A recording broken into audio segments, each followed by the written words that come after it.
All right, so hopefully my network will hold up. Today we're looking at the Hammer of Faith cheese meme build. So to explain what Hammer of Faith is, this is a unique two-handed mace that gives you a random shrine buff every 10 seconds, and the shrine buff lasts 20 seconds. They nerfed it partway through the league, and when they nerfed it, the line disappeared from all the existing Hammer of Faiths or something like that, but it still obviously procs. As you can see, I don't have it on either. It doesn't show up, but I'm still getting shrine buffs. So why is this important? One is that in Secumus, if you want to do a last flame run, you are not allowed to take any damage. You cannot lose any honor. So you have one honor, absorb mechanics like demon form, Olroth, and darkness mechanic no longer prevent honor loss now. So this is one way that with a very specific shrine that appears, you will not take any damage. It's as if you have the untouchable boon as long as you have the shrine buff on. So you cannot take damage, you won't lose any honor, and this is called the Divine Shrine. And the Divine Shrine shows up, it's pretty rare, so far in this video it hasn't shown up yet, but we'll probably see it at some point, and that is the goal. So we're here to basically rotate up shrine buffs, and to add on to that, we are going to extend how long the shrines last. And we can do that by two ways. One is that we have Prolonged Assault. Buffs on you expire 10% slower. And two is that Temporal Chains also has a similar effect. Effect expiry speed reduction inflicted 62%. This means effects on us expire 62% slower, and we're able to apply temp chains to ourselves using Shackles of the Wretch. And because we're playing on Blood Mage, we have infinite curse duration, so we're able to infinitely curse ourselves, and we also get a bit of crit damage bonus on top as well. So these two add on to the build, because we are going to be reflecting the curse back onto ourselves, and then we can glove swap into some higher damage gloves and go from there. So it works effectively by, we are going to curse the first, as soon as we get the shrine buff, we go in, we temp chains, curse ourselves, and then go back to our damage Hammer of Faith. One of the other very important shrine buffs that you will get is the Diamond Shrine, and this guarantees everything is a crit. So while normally you have dogshit crit chance, because these have dogshit crit chance base, so no matter how much you stack in the tree, it will not make much of a difference because of the way local mods work. Now we can just fully stack crit damage bonus, and then when this applies, as it just popped up right now, main hand effective critical chance, and offhand 100%. So this allows us to gain our 1100% crit damage bonus guaranteed, and Sunder as a base also has 100% increased crit damage bonus. That's part of the reason that we're using Sunder for this build. And our 20-second buff, or our 20-second shrine, when you have temp chains applied, will last in the range of 80 seconds. So that Divine Shrine is generally enough to clear an entire 1 to 2 rooms without being able to take damage. So I've already done the first 3 floors because it's a very, very long run. As you can see, this entire video, we haven't even proc Divine Shrine once, so it's part meme but part actually usable. It's very boring, and I actually lost runs because I got frustrated waiting and just ran through anyway, and then got one tapped because look how long this windup is. In that time, most enemies in Secumus will approach and hit you, so yeah, that was my mistake. So anyway, today I set up a run. We are starting from floor 4, Test of Time Barrio. And to explain the skills, so yeah, we have Sunder, Temp Chains. Then I have Blink just for speed. So as you saw that I had the tempo on. I have a 130 spirit total because I have a 30 spirit Crown of Eyes. So I'm going War Banner plus Overwhelming Presence. Realistically, you don't need Overwhelming Presence. So you could just, if you don't have spirit on your Crown of Eyes, you just skip this. Infernal Cry gives us some rage when we're about to smack a boss. And some extra damage. And then Ball Lightning, I tried to set it up to apply shock to give us another multiplier, but it was inconsistent to say the least. So I was a little disappointed in that one. Otherwise, pretty straightforward. So yeah, Temp Chain, Sunder, Blink, Infernal Cry, War Banner are the big ones. And I just remembered that Temp Chains does not need persistence. This can go on War Banner.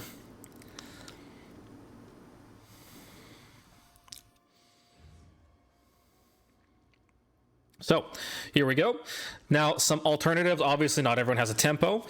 The reason for Crown of Eyes is because the curse magnitude jewels to get our temp chains value high are sapphires. These are the only ones that can roll curse magnitude. And in terms of prefixes, you have crit damage bonus, obviously, because we're crit stacking. And then the only other two mods that are potentially good are spell damage or elemental damage. Because Hammer of Faith is primarily physical and Sunder is also physical damage, elemental damage stacking through the Sapphire is not great. So I went the route of going Crown of Eyes, which converts our spell damage to attack percent. Our spell percent to attack percent. So this way, every single jewel has spell percent in it. For more damage.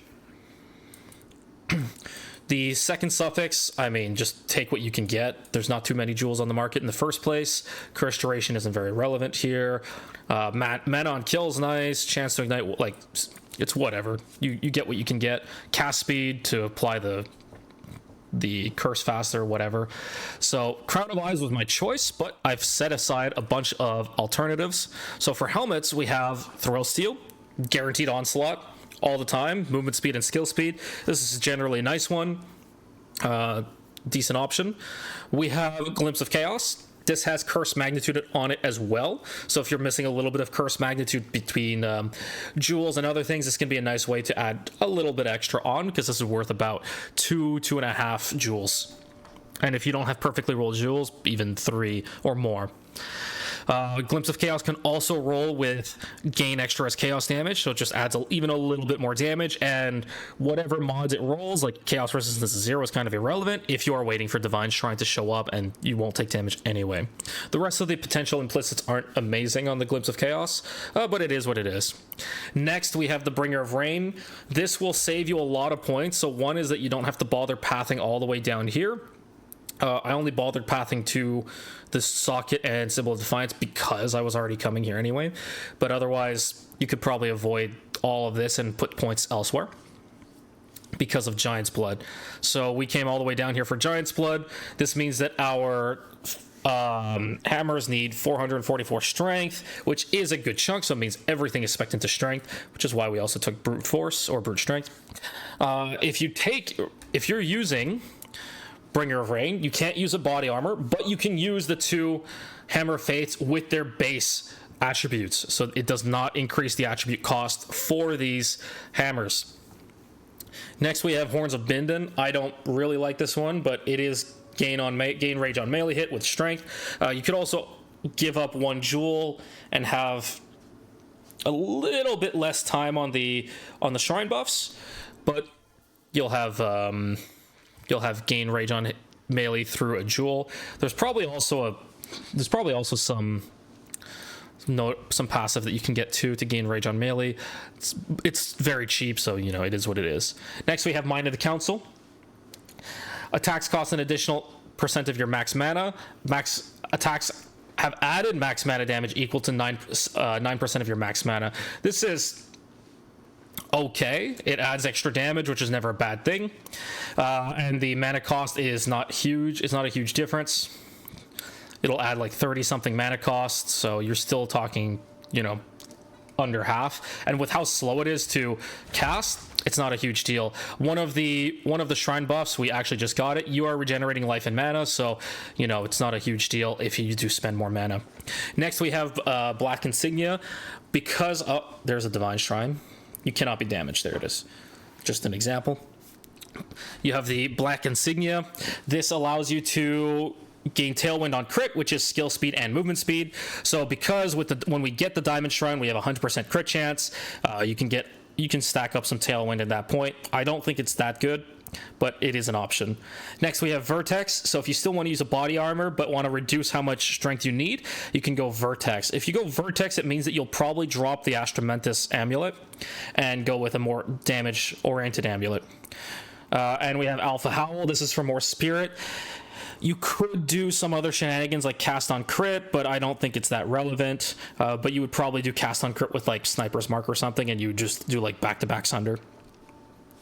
In terms of body armors, there's the Diamond Shrine. In case you haven't seen it, always deal crits. So if you are not running Blood Mage, if let's say you were trying with Chronomancer has an easier time hitting that the necessary curse magnitude because it has an additional 20% reduced expiry rate of buffs on you. So between Prolonged Assault and Chronomancer Ascendancy, you have 30% reduced, which means that from your temp chains, you only need 45% to hit that 80-second shrine timer. So that's always a nice part of Chronomancer. And if you are going to go Chronomancer, then something like Red Flare to generate some power charges when you're attacking, and then the Abiding Hex to increase the duration of those curses on you. So you can probably push your temp chains to self-reflect for about 50 seconds. But the problem is, as you probably noticed, Divine Shrine does not seem to appear every 50 seconds. Meaning that most likely between rooms, if you don't have Divine Shrine entering your room, you'll just be sitting there waiting for Divine Shrine to reappear, and you'll lose your temp chains on yourself, even if you have like a 50-second temp chain, which is the reason that why we switched to Blood Mage for this. We have Fall Information. Because we're with Giant's Blood, we are speccing pretty low into Symbol of Defiance. Like, since I'm picking up War Banner anyway, you could banner bot yourself using the Defiance banner. You could spec just over to Bannerman or Anointed, and banner bot yourself using Defiance banner to run through zones faster. I feel like this is a worse blink. So, because in my case, I just blink around and then I stack up War Banner for the boss and just drop it on the boss. But, it is an option. I figured I may as well bring it up.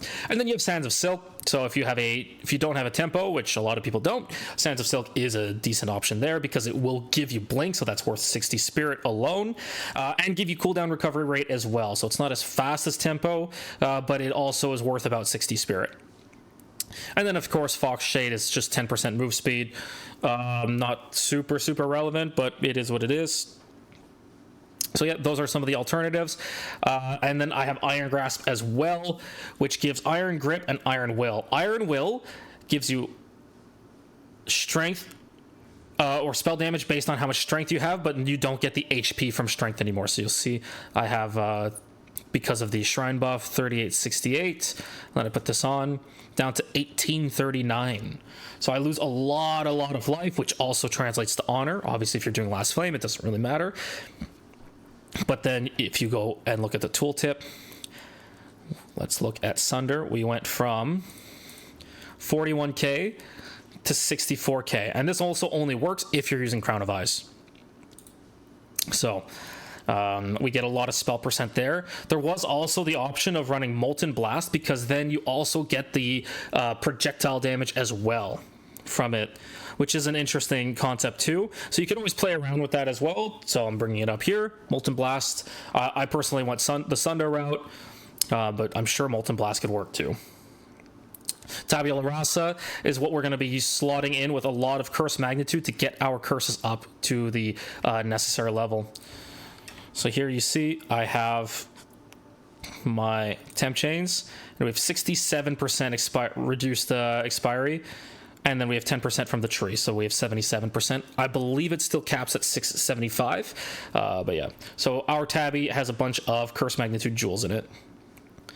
You could also just always run the Tabula, and then similarly, I did still buy crit damage bonus and spell percent, so you'll see that my Sunder did go up versus the tempo, because it does have a lot of damage jewels in it as well. but not as much as Iron Grasp. Iron Grasp is just a huge, huge, huge buff. Let's look at the crit damage bonus here. 1296. Yep. But we don't fork crits. Anyway, let's go ahead and see if I screw this up or not.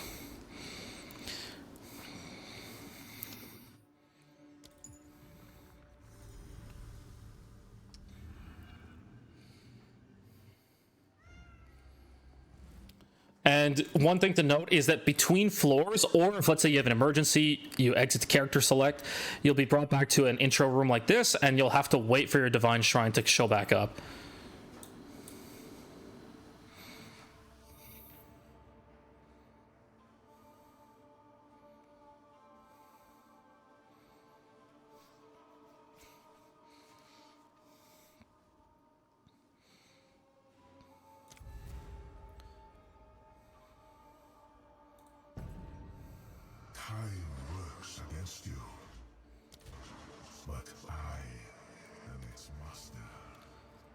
So here we're just going to wait for Divine Shrine to show up. And then as soon as it does, we're going to TP over and make sure you have the Wretched on. And then we're going to go ahead and then get our temp chains on ourselves and clear the room. Once you clear the first room and you have that infinite temp chains on yourself, it's easier to wait for your buffs to rotate. But until then, you're kind of stuck. So every floor, you're probably going to want to play safe for the first room.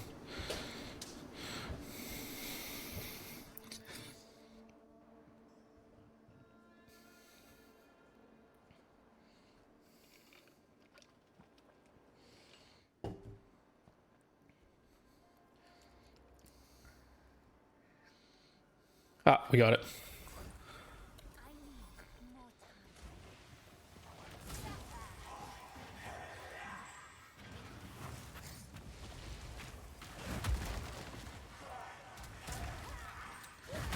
So as you can see, we take no damage, but we also deal very little damage because Sunder is very crit based, and the build is very crit oriented. And because we don't have diamond buff yet,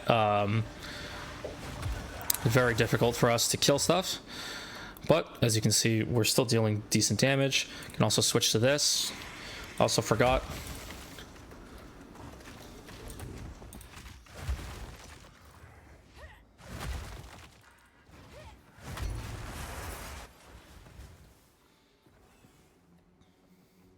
And we got the crit buff. Boom, guaranteed crit, and it's over. We got kind of lucky that Divine Shrine refreshed because I think it was nearing the end of it.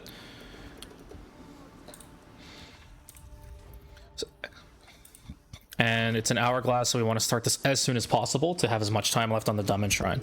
So this gives us about 60 seconds of Divine Shrine. Same with the...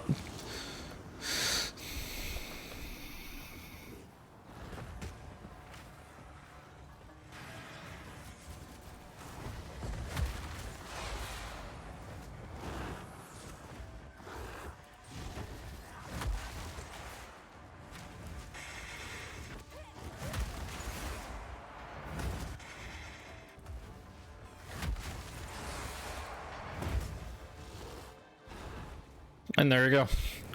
Now our Divine Shrine dropped, and so we're gonna have to most likely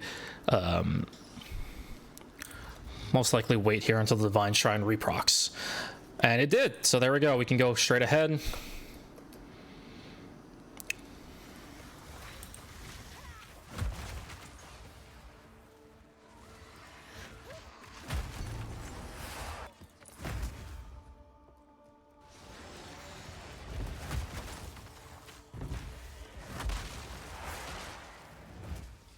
And it re-procced as well again, so we're pretty good. So we have Divine Shrine and Diamond Shrine, so I can go ahead and grab that ritual, the ritual room. Make it nice and quick.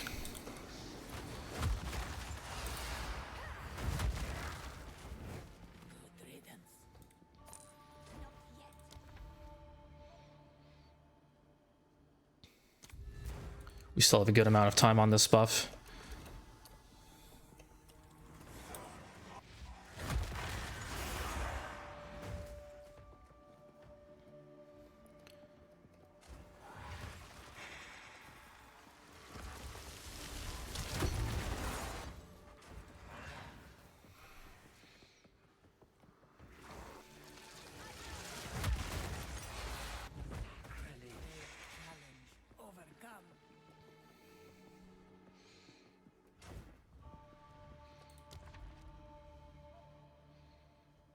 Gauntlet is always quite nice because you don't need to kill anything, but because the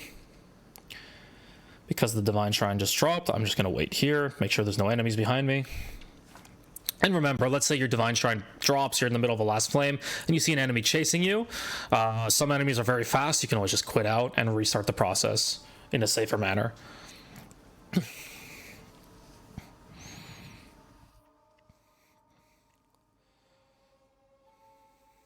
And as I mentioned, here you go. So our War Banner is stacked. We have 75 stacks because of the passive tree that we chose and set up. And this is the super duper boring part. We get to wait for Divine Shrine to come back. This is the meme part of the build, is that it's RNG. I almost guarantee that this is going to be nerfed. Oh, we got it. We almost guarantee this is going to be nerfed.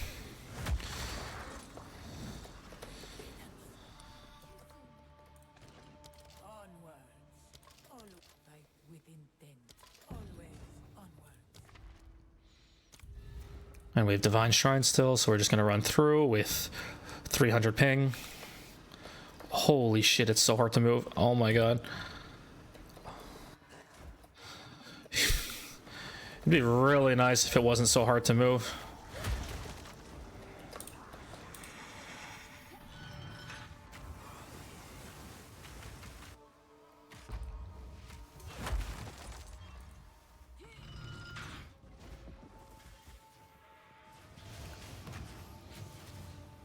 This works on traps as well, by the way.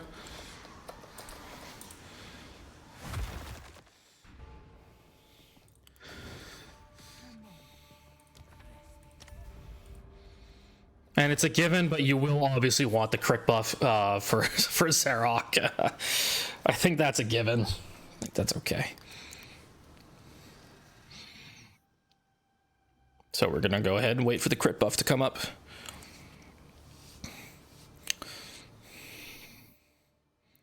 Now, hopefully we can kill in one shot. I have not actually tested Zarok yet.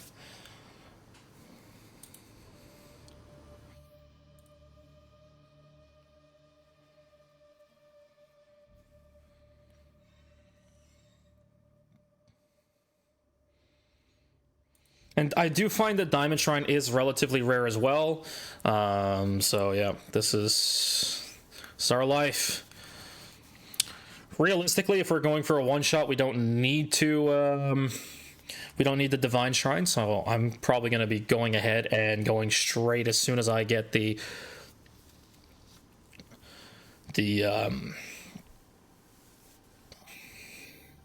Diamond Shrine. There it is.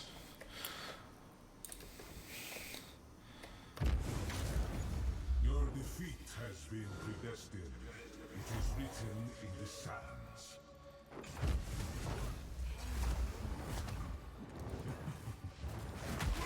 This is not the future I had foreseen. And there you go. Cheesy, breezy kill, obviously. You would want to maybe wait for Diamond and Divine together if you're going to be doing this. But yeah, works. Easy kill. One-shot cannon. There you go. How to cheese last flame.